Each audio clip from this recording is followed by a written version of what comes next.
أعوذ بالله من الشيطان الرجيم. بسم الله الرحمن الرحيم. ويسألونك عن ذي القرنين قل سأتلو عليكم منه ذكرا إنا مكنا له في الأرض وآتيناه من كل شيء سببا فأتبع سببا حتى إذا بلغ مغرب الشمس وجدها تغرب في عين حمئة ووجد عندها قوما قلنا يا ذا القرنين إما أن تعذب وإما أن تتخذ فيهم حسنا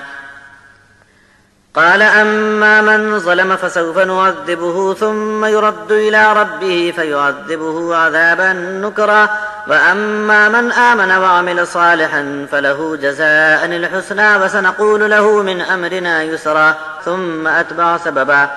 حتى إذا بلغ مطلع الشمس وجدها تطلع على قوم لم نجعل لهم من دونها سترا كذلك وقد أحطنا بما لديه خبرا ثم أتبع سببا حتى إذا بلغ بين السدين وجد من دونهما قوما لا يكادون يفقهون قولا قالوا يا ذا القرنين إن يأجوج ومأجوج مفسدون في الأرض فهل نجعل لك خرجا على أن تجعل بيننا وبينهم سدا قال ما مكني فيه ربي خير فأعينوني بقوة أجعل بينكم وبينهم ردما آتوني زبر الحديد حتى إذا ساوى بين الصدفين قال انفخوا حتى إذا جعله نارا قال آتوني أفرغ عليه قطرا فما استطاعوا أن يظهروه وما استطاعوا له نقبا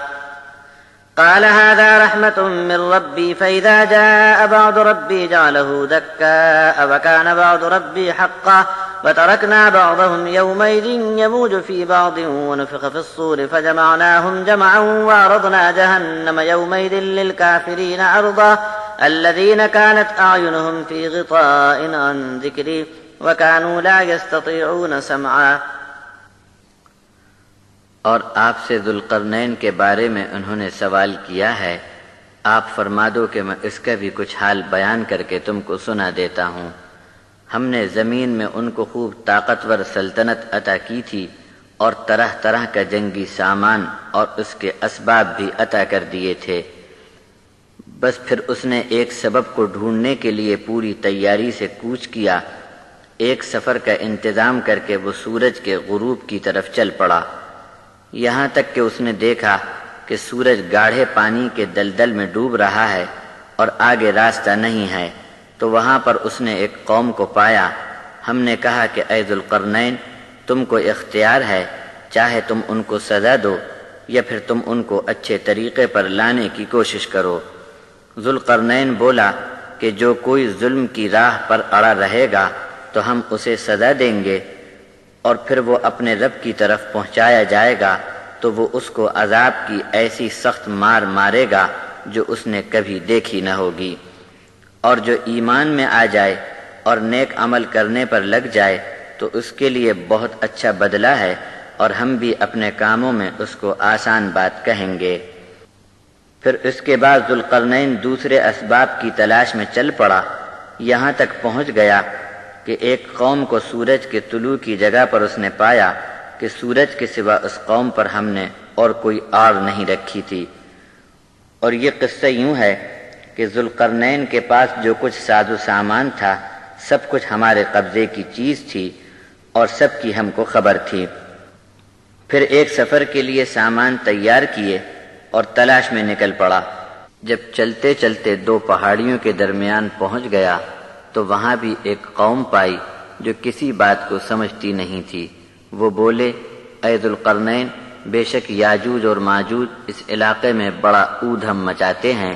تو کیا ہم آپ کی خدمت میں محصول جمع کرا دیں تو آپ اس لگان کے خرچ سے ہمارے اور ان کے بیچ کوئی مضبوط آڑ بنا دیں. جواب میں ذوالقرنین بولے کہ میرے رب نے جو کچھ مجھے عطا فرمایا ہے خوب ہے، تم لوگ صرف جسمانی قوت سے میرا ساتھ دو، میں تمہارے اور ان کے بیچ ایک سنگین آڑ بنا کر درے کا راستہ ہی بند کر دوں گا. لوہے کے تختے کی چادریں میرے پاس لاؤ. یہاں تک کہ اس نے دونوں پہاڑوں کے بیچ کی جگہ کو لوہے کے تختوں چادروں سے بھر کر پہاڑوں کی چوٹی کے برابر کر دیا اور حکم دیا آگ جلا کر دھوں کو، یہاں تک کہ دہکا دہکا کر گرم کر دیا کہ تمام خالی جگہ کے لوہے کے تختے لال انگارے کی طرح ہو گئے۔ پھر حکم دیا کہ اب میرے پاس پگھلا ہوا تانبا لاؤ کہ اس پر انڈیل دوں۔ فسادیوں کے لیے اب ممکن نہیں رہا کہ اس سنگین پہاڑ پر چڑھ جائیں اور اس میں سوراخ کرنا بھی ان کے بس کی بات نہ رہی۔ کام پورا ہونے پر ذوالقرنین بولے کہ یہ سب میرے رب کی رحمت کے سبب ہوا، بس جب بھی میرے رب کا حکم آ جاوے گا اس مضبوط دیوار کو ڈھا کر بکنی بنا ڈالے گا، اور میرے رب کا وعدہ سچا ہے۔ اور وہ دن جب آنے کو ہوگا تو ہم ظالموں کو کھلا چھوڑ دیں گے،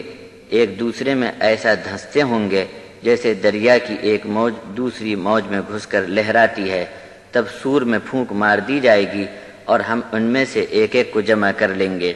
اور اس دن کافروں کے چہروں کے سامنے جہنم کو ہم لا کر رکھیں گے۔ یہ وہ لوگ تھے جن کو میری یاد نہیں رہی اور ان کی آنکھوں پر پردہ پڑ گیا تھا اور حق بات کسی کے سننے کو تیار نہیں تھے۔